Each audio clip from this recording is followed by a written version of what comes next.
자, 여러분, 새해가 되면 하는 일 중에 하나가 뭡니까? 일반 세상 사람들이 새해가 되면 예, 그런 것도 있고 새해가 되면 새 운수를 보죠.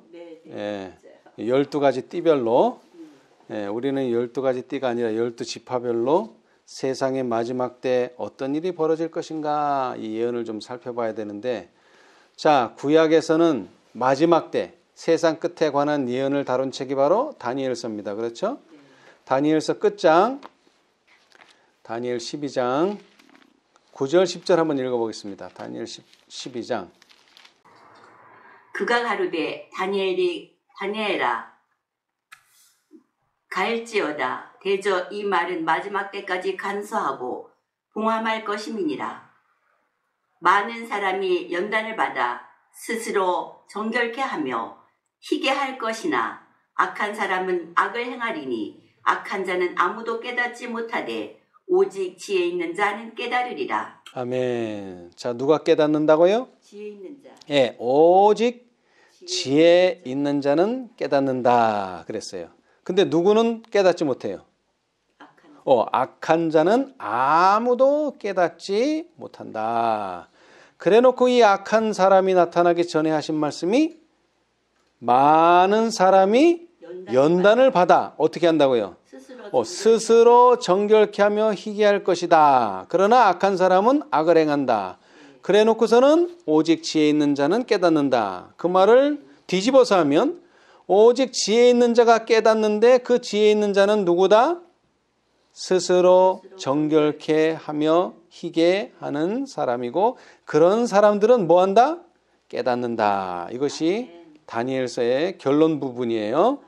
자, 또 새해가 되면 하는 일 중에 또 다른 하나가 뭡니까? 운수를 보고 그 다음에는요, 새해가 되면 항상 결심을 하죠. 다니엘서도 또 나와요. 다니엘서. 자, 다니엘서 1장 봅시다. 다니엘서 1장 8절. 다니엘의 결심이 나와요.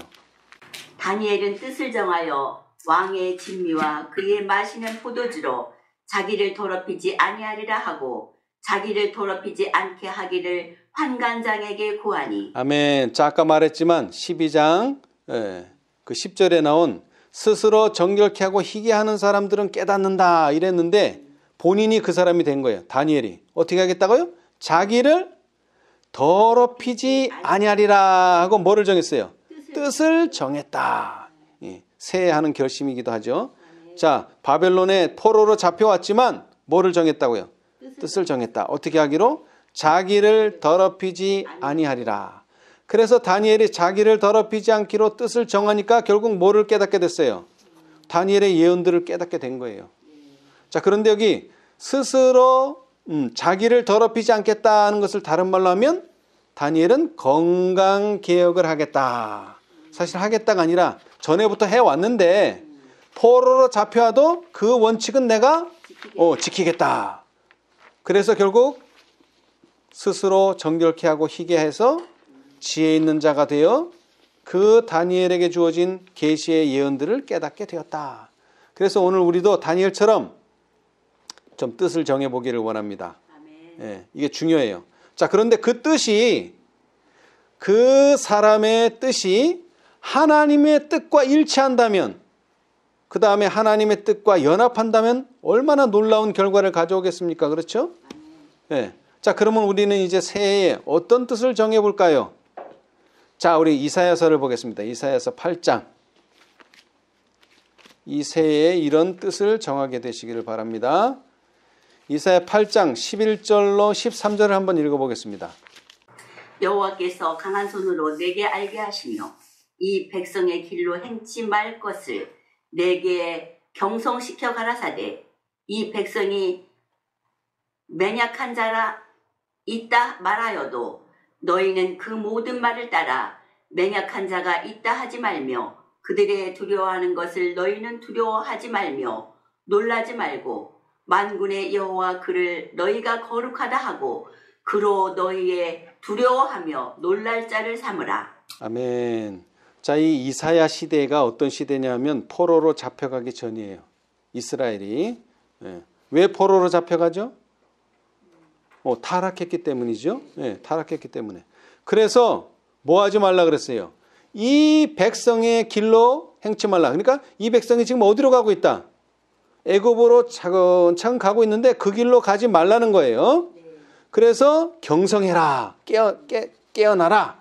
그 다음에 이 백성이 맹약한 자가 있다 말아 해도 너희는 그 모든 말을 따라 맹약한 자가 있다 하지 말라. 자, 이건 좀 어려운 말인데 그 뒤를 보면은 알 수가 있어요. 그들의 두려워하는 것을 뭐 하지 말라? 두려워하지 말고. 그 다음에 그들의 놀라는 것을 놀라지 말고. 어떻게 하라?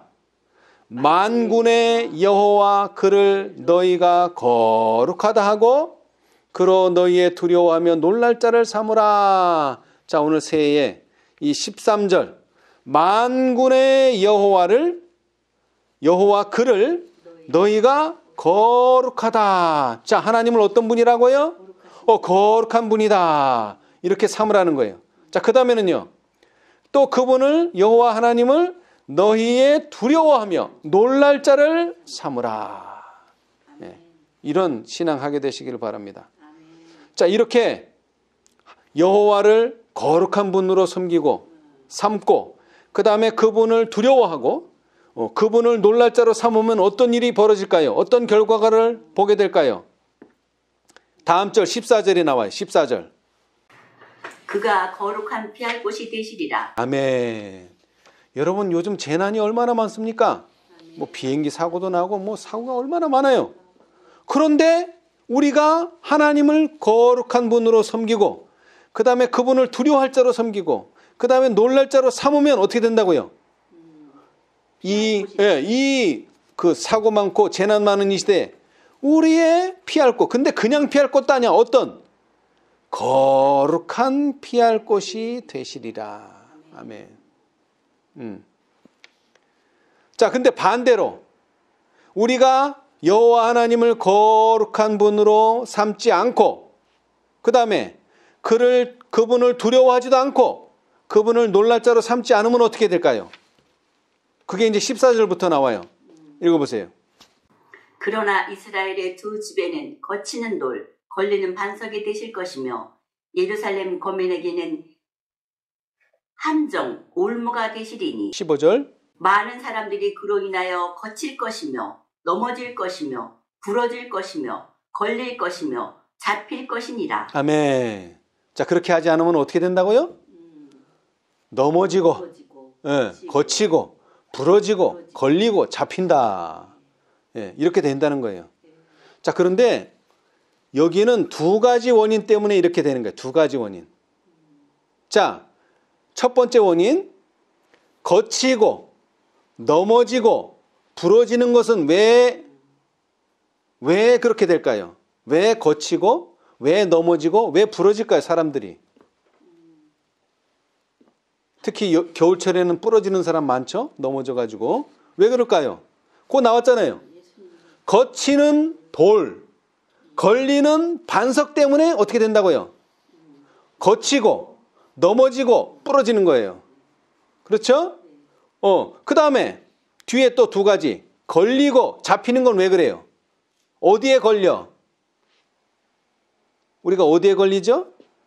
물론 돌에 걸릴 수도 있지만 요 뒷부분 함정에 걸리고 또는 올무에 걸리고 잡히는 것도 함정에 잡히고 또는 올무에 잡히는 거예요. 그렇죠?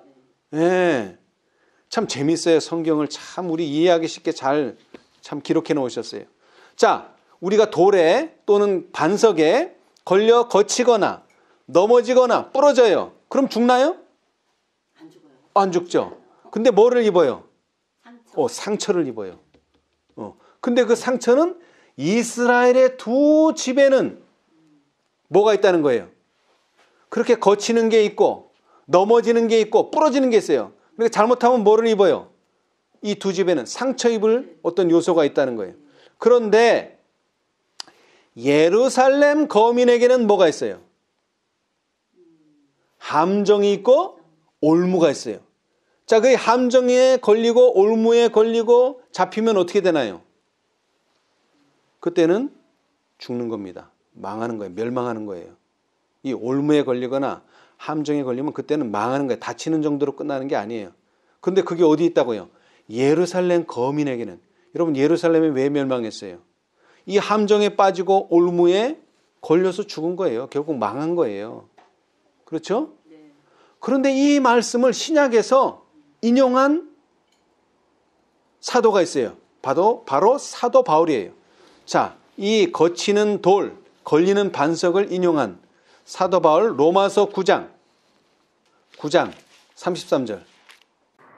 기록된 바 보라 내가 부딪히는 돌과 거치는 반석을 시온에 두노니 저를 믿는 자는 부끄러움을 당치 아니하리라. 함과 같으니라. 자, 여기 뭐라 그랬어요? 사도 바울이 기록된 바. 이게 이미 어디에 기록되어 있다고요? 구약에. 조금 전에 읽었잖아요. 거치는 돌, 걸리는 반석. 이사야 8장에. 예. 자, 그런데 이 부딪히는 돌과 거치는 반석을 이번에는 어디에 두노니? 시온에 두노니. 시온에 둔다. 그러니까 시온이라는 말은 이스라엘이라는 말이고 이스라엘에게는 두 집이 있고 그리고 이스라엘은 또 뭐를 포함하고 있어요? 예루살렘을 포함하고 있어요. 예? 자, 그런데 중요한 것은 이 사도 바울만 인용한 게 아니에요. 또 누가 인용했느냐? 사도 베드로가 인용을 했어요. 자, 베드로전서 2장 7절과 8절. 그러므로 믿는 너희에게는 보배이나 믿지 아니하는 자에게는 건축자들의 버린 그 돌이 모퉁이의 머릿돌이 되고 또한 부딪히는 돌과 거치는 반석이 되었다 하니라. 아멘. 저희가 말씀을 순종치 아니하므로 넘어지나니 이는 저희를 이렇게 정하신 것이라. 아멘. 자, 보세요. 여기 거치는 또 부딪히는 돌, 그 다음에 거치는 반석, 또 이사야서에서는 거치는 돌, 걸리는 반석이 하여튼 돌이 있어요. 여기 돌 반석이 있어요. 그런데 이게 어떤 사람에게는 걸려 넘어지게 하는 게 되지만 또 어떤 사람에게는요. 그 돌이 모퉁이 머릿돌이 된다는 거예요. 이 머릿돌이 된다는 게 뭐죠? 그 위에다가 집을 지을 수가 있다는 얘기예요. 예, 이 돌은 어떤 사람에게는 좋은 돌이 되지만 어떤 사람에게는요. 거치는 돌이 되는 거예요. 이게 돌이 다른 돌이 있는 게 아니에요. 돌은 똑같아. 근데 어떤 사람에게는 이게 어떤 사람에게는 모퉁이 머릿돌이 될까요? 믿는 사람에게는, 간단히 얘기해서 믿는 사람은 이 돌이 보배가 되지만 믿지 않는 사람은 이 돌이 저주가 된다는 뜻이에요. 돌이 다른 게 아니에요. 돌은 똑같아. 근데 믿으면 뭐가 되고 보배가 되고 믿지 않으면 또는 순종치 아니하면 이게 거치는 돌이 되는 거예요. 거기에 걸려 넘어지는 거예요. 예. 자, 그래서 이 이사야 8장 14절에 거치는 돌과 걸리는 반석이 나왔잖아요. 그죠? 근데 이게 이사야 28장에도 나와요. 28장 16절 한번 읽어보세요. 그러므로 주 여호와께서 가라사대 보라 내가 한 돌을 시온에 두어 기초를 삼았노니 곧 시험한 돌이요 기하고 견고한 기초돌이라 그것을 믿는 자는 급절하게 되지 아니하리로다. 아멘. 예. 이 성경절을 사도 바울과 사도 베드로가 인용을 했어요. 뿐만 아니라 예수님께서 이 이사야 28장 16절의 말씀을 인용하시면서 이런 말씀을 하셨어요. 마태복음 21장 42절에서 44절까지. 예수께서 가라사대 너희가 성경의 건축자들의 버린 돌이 모퉁이의 머릿돌이 되었나니 이것은 주로 말미암아 된 것이요 우리 눈에 기이하도다. 함을 읽어본 일이 없느냐. 그러므로 내가 너에게 이르노니 하나님의 나라를 너희는 빼앗기고 그 나라의 열매 맺는 백성이 받으리라. 이 돌 위에 떨어지는 자는 깨어지겠고 이 돌이 사람 위에 떨어지면 저를 가루로 만들어 흩으리라 하시니. 아멘. 자, 이 이사야 28장 16절은 그 42절 마태복음 21장 42절에 나온 그대로입니다. 건축자들의 버린 돌이 모퉁이의 머릿돌이 되었나니 이것은 주로 말미암아 된 것이요 우리 눈에 기이하도다. 자, 그런데 이 모퉁이 돌이 무슨 역할을 하느냐 하면은 44절. 이 돌 위에 떨어지는 자는 어떻게 되겠고? 이 돌 위에 떨어지는 자는 깨어지겠고, 반대로 이 돌이 사람 위에 떨어지면 어떻게 돼요? 저를 가루로 만들어 흩으리라. 여러분, 깨어지는 건 뭐고 가루로 만들어 흩으리라는 것은 또 뭘까요? 자, 이제 이것을 위해서 이제 시대의 소망을 보겠어요. 증언의 말씀을. 이 버린 모퉁이 돌을 이해하기 위해서. 자, 시대의 소망 597페이지. 시대의 소망 597페이지. 이게 성전에 대해, 성전에서 하신 말씀인데요. 자, 성전을 몇 번 정결케 했죠? 2번. 근데 이것은 마지막, 성전을 마지막으로 정결케 하신, 두 번째 정결케 하시면서 하신 말씀이에요. 597페이지. 버림받은 돌에 대한 예언을 인용함에 있어서, 버림받은 돌에 대한 예언을 인용할 때 그리스도께서는 이스라엘의 역사에서 실제로 일어났던 일을 말씀하셨다. 이 사건은 처음 성전을 건축할 때와 관련이 있는 일이었다. 이 일은 그리스도의 초림 당시에 특별히 적용되었으며 또한 특별한 능력으로 유대인들에게 호소해야 하였다. 그러나 이 일은 또한 우리를 위한 하나의 교훈이 된다. 아멘. 자, 여기까지 일단. 자, 이 모퉁이 돌에 대한 사건은 뭐라고요? 이스라엘 역사에서 실제로 있었던 일이에요. 실제. 이건 비유도 아니에요. 실제로 일어났었던 사건. 그런데 이 사건은 또 뭐가 된다고요? 뭐가 돼요? 우리의 하나의 교훈. 아니요. 예언. 그러니까 이게 몇백 년 전에 이미 일어났었어요. 그죠? 뭐 할 때? 솔로몬이 성전 지을 때. 그죠? 그랬는데 이게 그 사건으로 끝나는 게 아니라, 실제 사건으로 끝나는 게 아니라 이게 뭐라는 거예요? 예언이라는 거예요. 예언. 그래요. 무슨 예언인가 봤더니 이 일은 그리스도의 초림 당시에 특별히 적용되었으며, 다시 말하면 그리스도의 초림 당시에 이 사건이 또 반복됐다는 거예요. 예? 그러면 예수님 초림 당시에 성전을 다시 지었나요? 아니요. 예수님 자신이 뭐가 됐다는 거예요? 그 돌이 됐다는 거예요. 그 돌. 그 돌. 자, 그런데 이게 초림 당시에 그대로 적용되고 그 예언이 성취가 되었는데, 이게 그것으로 또 끝이 아니야. 이 일은 또한 또 뭐라고요? 우리를 위한 하나의 교훈이 된다. 여기서 말하는 우리는 누구예요? 물론 우리죠. 물론 우리인데, 재림을 기다리는 우리란 말이에요. 재림. 그러니까 이 일은 초림 때도 성취됐지만 또 언제도, 재림 때도 또 교훈을 얻어야 되고 이런 일이 반복될 것이라는 이야기예요, 이게. 자, 이제 그 다음 읽어봅시다. 솔로몬의 성전이 건축될 때에 벽과 기초를 위하여 사용된 거대한 석재들은 채석장에서 완전히 준비되어 있어서 그것들이 건축 장소에 옮겨지면 아무런 연장들이 쓰이지 않고 일꾼들이 이것들을 제 위치에 갖다 맞추기만 하면 되었다.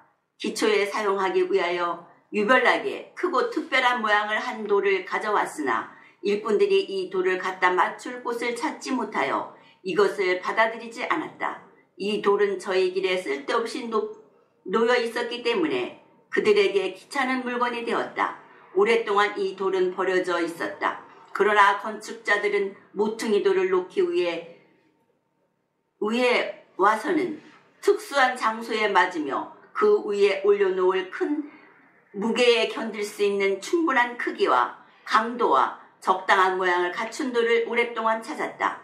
만일 그들이 이 중요한 곳을 위하여 현명하게 선택하지 못하면 온 건물에 안전이 위태롭게 될 것이었다. 그들을 햇빛과 서리와 큰 폭풍에 견딜 수 있는 돌을 찾아야만 하였다. 여러 돌들이 서로 다른 시기에 선택되었으나 거대한 무게의 압력에 그것들은 쪼개졌다. 다른 것들도 갑작스런 대기의 변화에 따른 시험을 견딜 수가 없었다.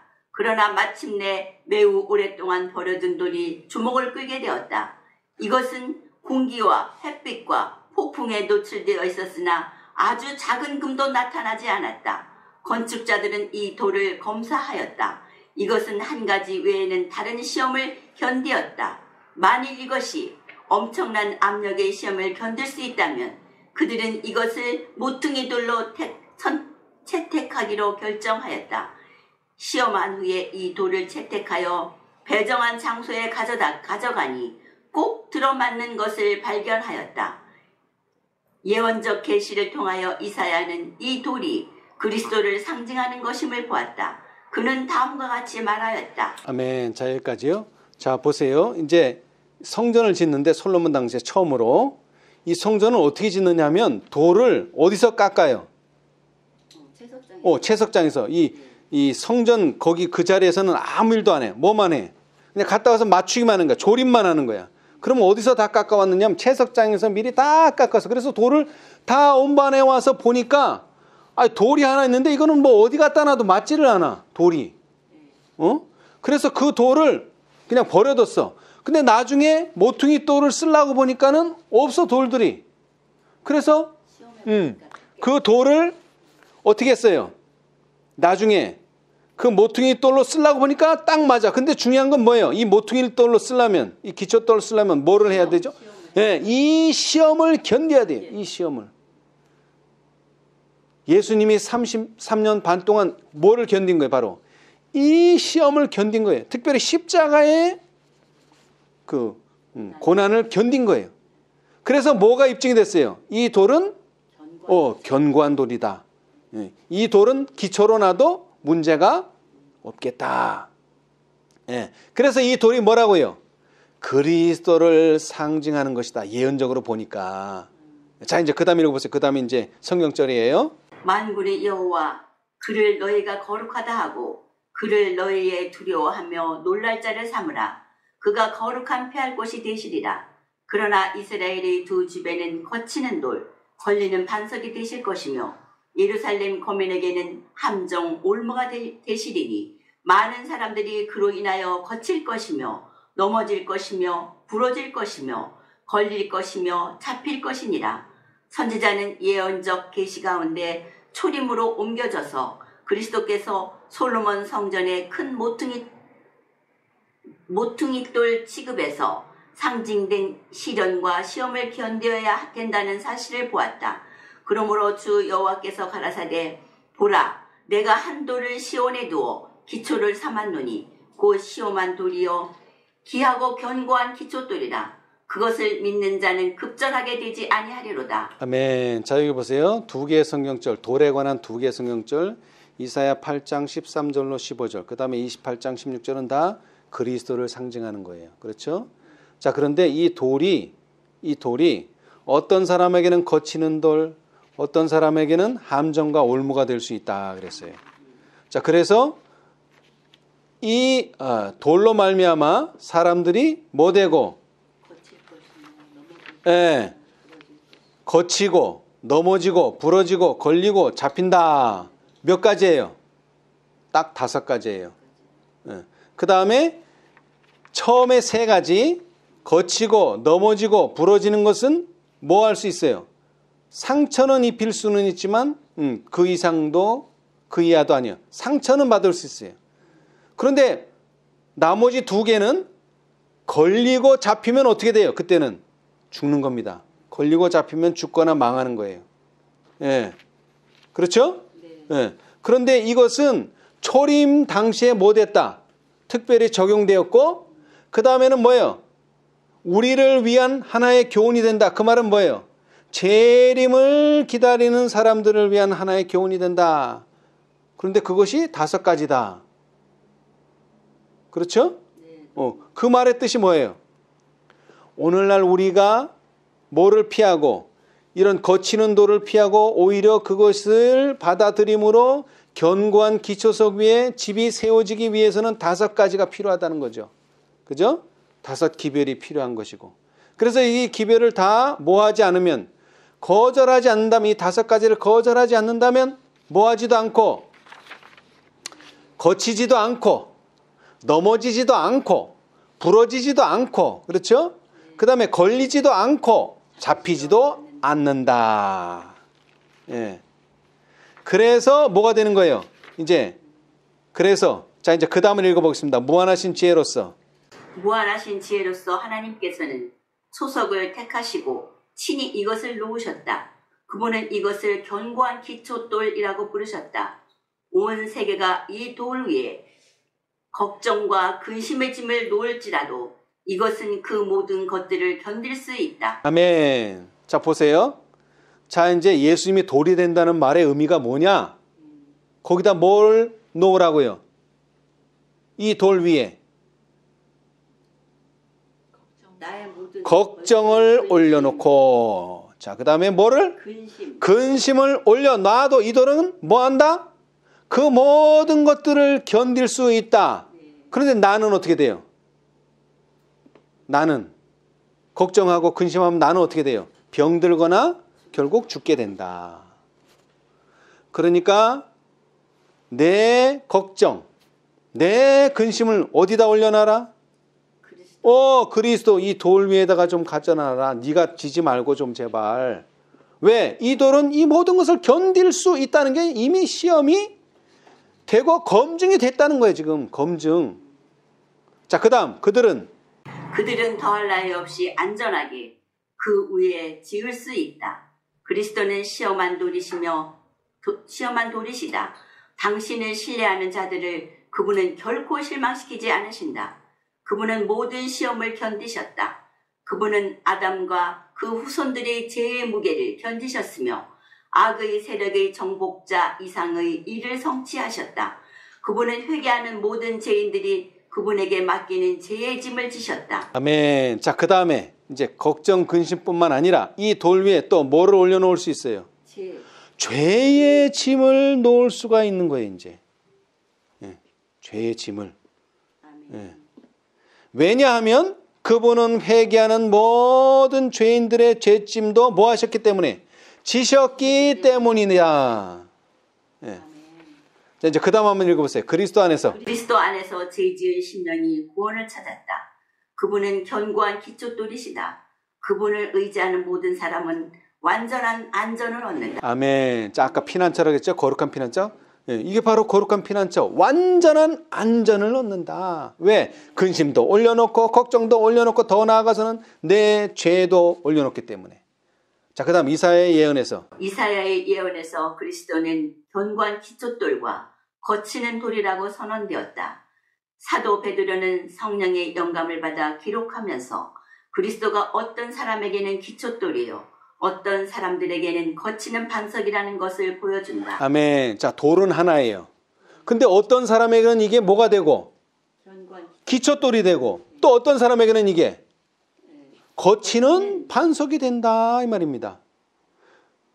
그러면 도대체 어떤 사람에게는 기초돌이 되고 어떤 사람에게는 거치는 반석이 되느냐? 그 다음 성경절이 나와요. 이제 너희가 주의 인자하심을 맛보았으면 그리하라. 사람에게는 버림바가 되었으나 하나님께는 택하심을 입은 보배로운 산돌이신 예수에게 나와 너희도 산돌같이 신령한 집으로 세워지고 예수 그리스도로 말미암아 하나님께서 기쁘게 받으실 신령한 제사를 드릴 거룩한 제사장이 될지니라. 경에 기록하였을 때 보라 내가 택한 보배롭고 요긴한 모퉁이 돌을 시온에 두노니 저를 믿는 자는 부끄러움을 당치 아니하리라 하였으니 그러므로 믿는 너희에게는 보배이나 믿지 아니하는 자에게는 건축자들이 버린 그 돌이 모퉁이의 머릿돌이 되고 또한 부딪히는 돌과 거치는 반석이 되었도다. 아멘. 자에게 그리스도께서 자, 거기까지요. 자, 보세요. 자, 그러면 어떤 사람에게 예수님이 기초돌이 되시나요? 어떤 사람에게? 믿는 사람에 뭐를 믿는? 뭘 믿어요?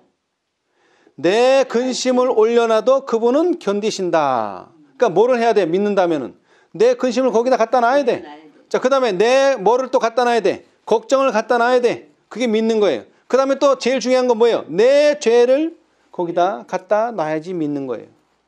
근데 믿지 않는 사람은 거기다 내 걱정도 안 갖다 놓는 사람, 거기다 내 근심도 안 갖다 놓는 사람, 거기다 내 죄짐도 안 갖다 놓는 사람은 믿지 않는 사람이고 그런 사람들에게는 오히려 그것이 거치는 반석, 부딪히는 돌이 된다. 베드로가 말하는 거예요.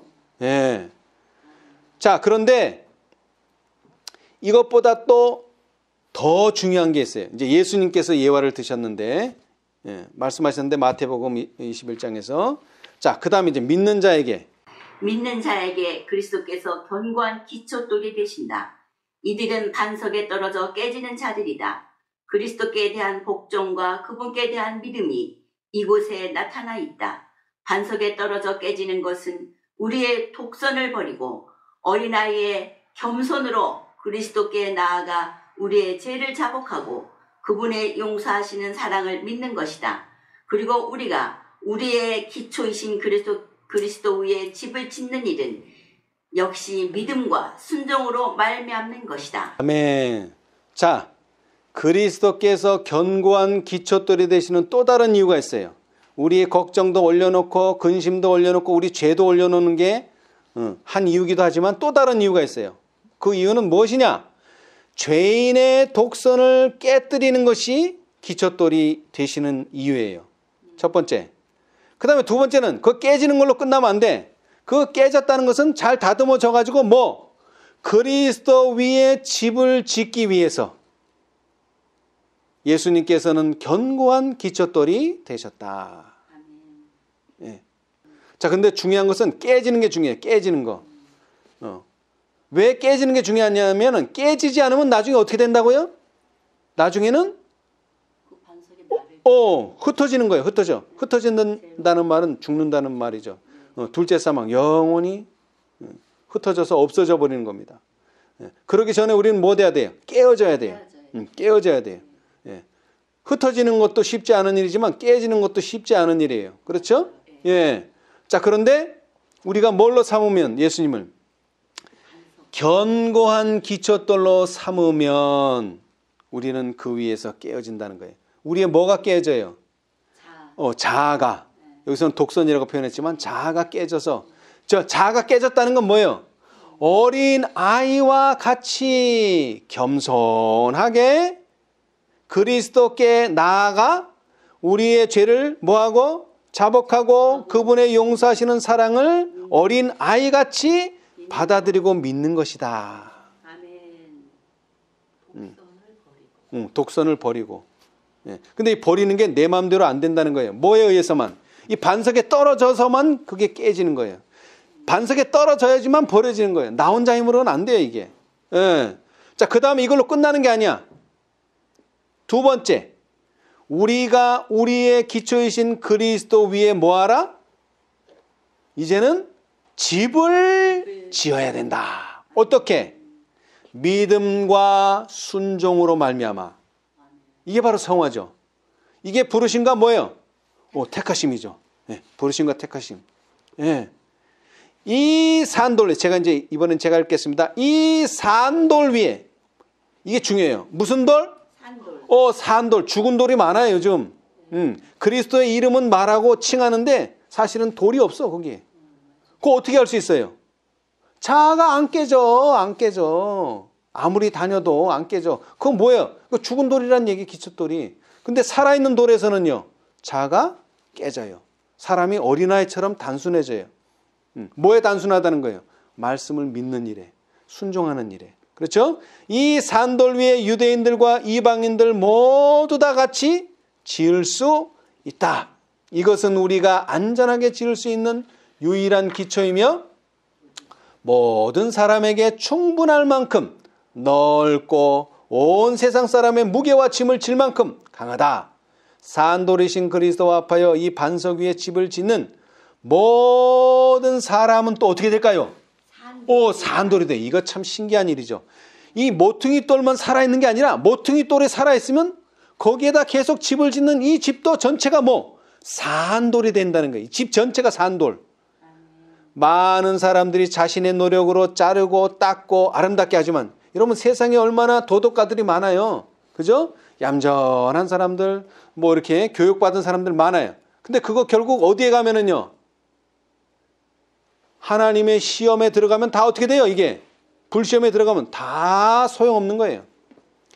그들이 산돌이 될 수 없는 이유는 많은 사람들이 자신의 노력으로 자르고 닦고 아름답게 하지만 그들이 산 돌이 될 수 없는 이유는 뭘까요? 그리스도와 연결되지 않기 때문이다. 왜? 그리스도가 뭐기 때문에? 산돌이기 때문에. 산돌과 접합되고 연결될 때만 우리도 산돌이 되지, 우리가 아무리 갈고 닦아봐야 우리는 산돌이 될 수가 없어요. 이 연결이 없이는 아무도 구원을 얻을 수 없다. 우리 속에 그리스도의 생명이 없이는 우리는 유혹의 폭풍을 물리칠 수 없다. 우리의 영원한 안전은 견고한 기초 위에 우리 집을 짓는 데 달려있다. 오늘날 많은 사람들은 시험해보지 않은 기초 위에 집을 짓고 있다. 비가 내리고 폭풍이 휘몰아치고 홍수가 올 때에 저희 집은 무너질 것인데, 그 까닭은, 그 이유는 이 집이 큰 모퉁이돌 예수 그리스도 영원한 반석 위에 세워지지 않았기 때문이다. 아멘. 딱 맞는 말씀이죠. 그죠? 예. 자, 이 기초돌, 예수님이 기초돌이 되시는 이유는 무엇이냐? 반석에 떨어져 우리가 깨어지지 않으면, 다시 말하면 상처를 받지 않으면, 그죠? 그 다음에 견고한 기초돌 위에 집을 짓지 않으면 어떻게 된다고요? 무너져 망할 것이다. 예, 그렇죠? 예. 자, 그렇다면 예수 그리스도께서 거치는 반석이 되신다는 건 무슨 뜻이냐면은, 자, 그 다음 읽어보겠습니다. 한번 읽어보세요. 저희가 말씀을 순종치 아니하므로 넘어지나니 그런 사람들에게 그리스도께서는 거치는 반석이시다. 그러나 건축자들의 버린 그 돌이 모퉁이의 머릿돌이 돼 있다. 버림받은 돌처럼 그분의 지상 사명의 생애에서 그리스도는 무시와 능욕을 참으셨다. 그분은 멸시를 받아서 사람에게 실어버린 바 되었으며 간고를 많이 겪었으며 질고를 아는 자라. 멸시를 당하였고 우리도 그를 기이 여기지 아니하였도다. 그러나 예수께서 영광 받으실 시간이 가까웠다. 죽음에서 부활하심으로 그분은 능력으로 하나님의 아들이라는 선언을 받으실 것이었다. 재림하실 때에 그분은 하늘과 땅의 주로서 나타나실 것이다. 지금 그분을 십자가에 못 박으려고 하는 자들이 그분의 위대하심을 깨달을 것이다. 우주 앞에서 이 버림받은 돌은 모퉁이의 머릿돌이 될 것이다. 아멘. 자, 여러분, 지금은 우리가 깨지는 것 같고 손해보는 것 같고, 예? 죽을 것 같지만 이 시기를 벗어나면, 이 시기를 견뎌내면 어떻게 된다고요? 예수님이 받으셨던 영광을 우리도 그대로 받게 될 것이다. 아멘. 그렇죠? 예. 그리고 이 돌이 사람 위에 떨어지면 저를 가루로 만들어 흩으리라. 그리스도를 거절한 백성들은 저희 도성과 민족이 곧 멸망하는 것을 볼 것이다. 그들의 영광은 깨어져서 바람 앞의 먼지처럼 흩어질 것이다. 그러면 무엇이 유대인을 멸망시켰는가? 그것은 그들이 그 위에 집을 지었다면 그들의 안전이 되었을 그 반석이었다. 하나님의 선하심을 멸시하고 의를 차버리고 은혜를 경히 여겼기 때문이었다. 사람들이 스스로 하나님을 반대하였으므로 그들의 구원이 되었을 모든 것이 그들을 멸망으로 전환시켰다. 하나님께서 생명이 되도록 제정하신 모든 것이 그들을 죽음에 이르게 하는 것이 되었다. 유대인들이 그리스도를 십자가에 못 박은 것은 예루살렘의 멸망을 의미하였다. 갈바리에서 흘린 피는 이 세상에서와 오는 세상에서 그들을 멸망에 빠지게 할 무게가 있었다. 그와 같이 최후의 큰 날, 즉 하나님의 은혜를 거절한 자들에게 심판이 내리게 될 때에도 그렇게 될 것이다. 의로운 자에게 생명이 되는 그분의 얼굴의 영광이 악한 자에게는 소멸시키는 불이 될 것이다. 사랑을 거절하고 은혜를 멸시한 까닭에 죄인이 멸망을 당할 것이다. 아멘. 자, 여러분, 예수님을 거절한 결과가 얼마나 무서운지 보셨죠? 예. 자, 그런데 이 거치는 돌과 걸리는 반석이 예수님만 상징하는 게 아니에요. 자, 각시대 대쟁투 339페이지. 각시대 대쟁투 339페이지. 크게 기뻐할 좋은 소식. 그리스도의 재림에 관한 교리와 설교가 일반 교회에서 환영을 받지 못하는 이유가 무엇인가? 그것은 재림이 의인에게는 희망과 기쁨이 되지만은 악인에게는 불행과 멸망이 되기 때문이다. 이 위대한 진리는 각 시대를 통하여 하나님의 충실한 백성들에게는 위안이 되었다. 그러나 마치 그리스도께서 유대인에게 거치는 돌과 걸리는 반석이 된 것처럼 소위 하나님의 백성이라고 공언하는 백성에게도 거치는 돌과 걸리는 반석이 된 것이다. 아멘. 자, 여러분 보세요. 자, 예수님을 믿는 자들에게 뭐가 된다 그랬죠? 기초돌이 돼요. 근데 믿지 않는 사람에게는 거치는 돌, 걸리는 반석이 되는 거예요. 그게 예수님이에요.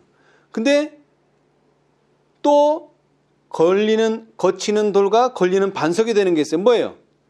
재림에 관한 진리, 재림에 관한 교리.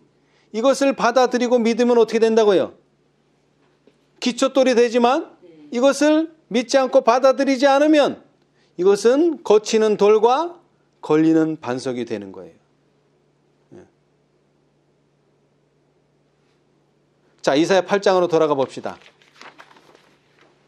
이것을 받아들이고 예수님을 기초돌로 받아들이고 믿는다는 것이 어떻게 나타나는가? 이사야 8장 16절. 다시는 증거의 말씀을 싸매며 율법을 나의 제자 중에 봉함하라. 아멘. 너는 뭐하라? 증거의 말씀을 싸매며 또는 킹제임스에 보면 바인드 업하라. 우리말로는 묶어라. 증거의 말씀을 묶어라. 증거의 말씀을 모아라는 뜻도 되고 또 증거의 말씀이 뭐하고 묶여야 돼요? 나하고 묶여져야죠. 나하고. 내가 증거의 말씀을 붙들고 증거의 말씀이 나를 붙들어야 돼요. 자, 그 다음에 두 번째는요. 율법을 나의 제자 중에 뭐하라?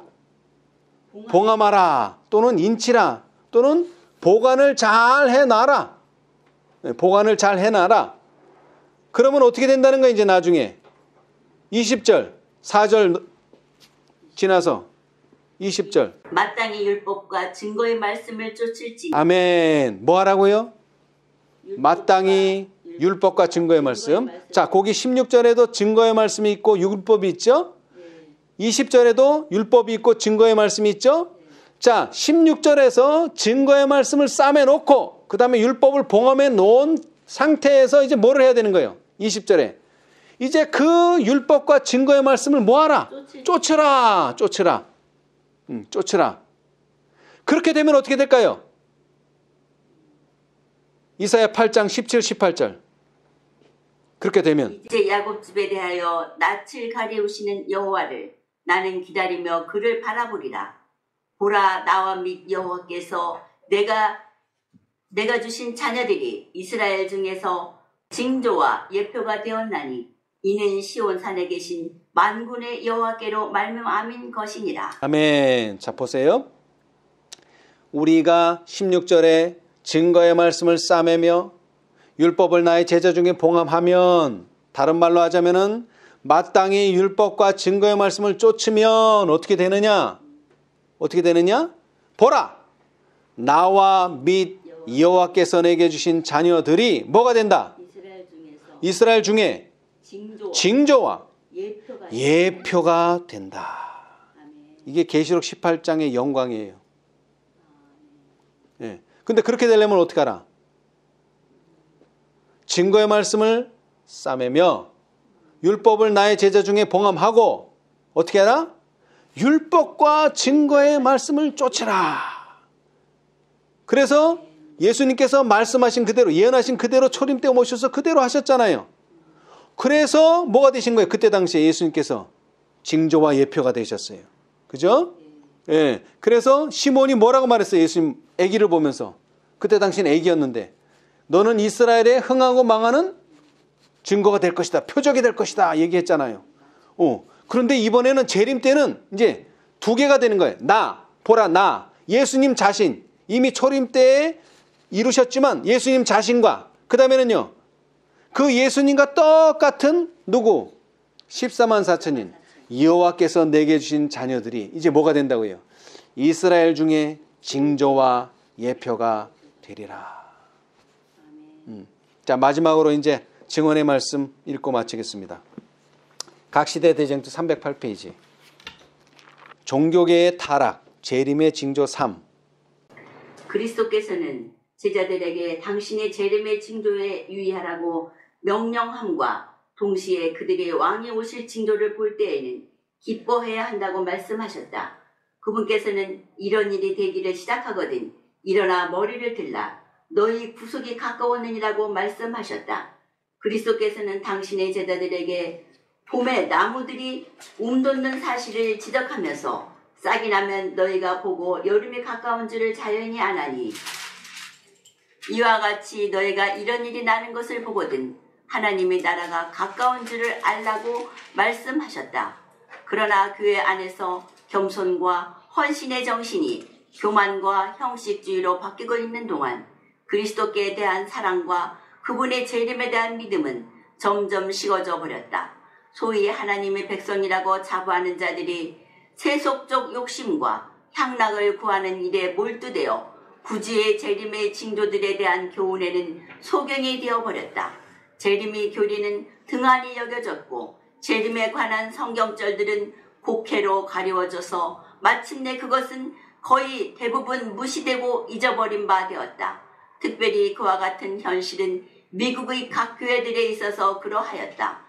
사회의 각 계급에서 누리는 자유와 안락, 부와 사치에 대한 욕망은 사람들로 돈 버는 일에 몰두하게 하고 모든 사람이 다 자기의 손에 넣을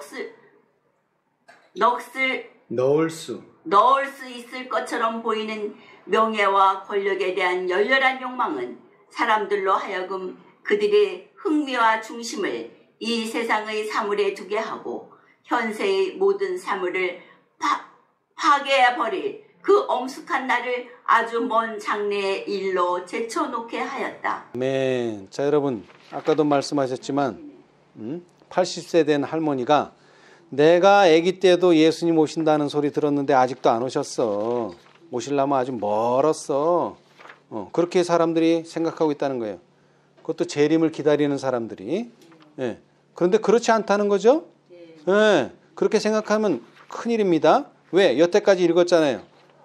이 모퉁이돌을 통해서 예수님이 오실 때가 멀지 않았다. 자, 그 다음은 제가 읽어보겠어요. 구주께서는 당신의 제자들에게 당신의 다시 오심에 대한 징조들을 말씀하시면서 재림 직전에 있을 타락 상태에 대하여 예언하셨다. 마치 노아의 때와 같이 세속적 업무와 향락을 구하는 일, 곧 사고, 팔고, 심고, 집 짓고, 장가가고, 시집가면서 하나님과 내세는 잊어버리게 될 것이다. 이런 세대에 살 사람들을 위한 그리스도의 권고는 아래와 같다.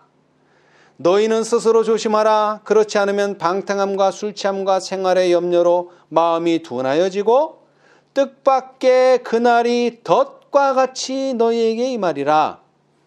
이러므로 너희는 장차올 이 모든 일을 능히 피하고 인자 앞에 서도록 항상 기도하며 깨어 있으라.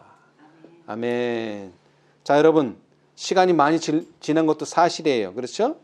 자, 그런데 다시 말하지만 우리는 예수님이 오실 세대에 살고 있다는 것을 잊어버리시면 안 됩니다. 지금 이 세대에 예수님이 반드시 오십니다. 네. 자, 그러면 우리는 이 세대에 살면서 새해에 어떤 뜻을 정해야 될까요? 이사야 8장 13절의 말씀처럼 만군의 여호와 그를 너희가 거룩하다 하고 그로 너희의 두려워하며 놀랄 자를 삼으라. 아멘. 그 다음에 16절. 너는 증거의 말씀을 싸매며 율법을 나의 제자 중에 봉함하라. 아멘. 그리고 결론적으로 8장 20절. 마땅히 율법과 증거의 말씀을 쫓을지니. 그렇게 율법과 증거의 말씀을 쫓을 때 우리는 어떤 결과를 보게 될 것입니까? 18절. 보라, 나와 및 여호와께서 내게 주신 자녀들이 이스라엘 중에 징조와 예표가 되었나니 이는 시온산에 계신 만군의 여호와께로 말미암은 것이니라. 아멘. 우리 모두 새해에는 이런 뜻을 정하셔서 이스라엘 중에 징조와 예표가 되는 우리 모두가 되시기를 바랍니다. 아멘. 감사합니다.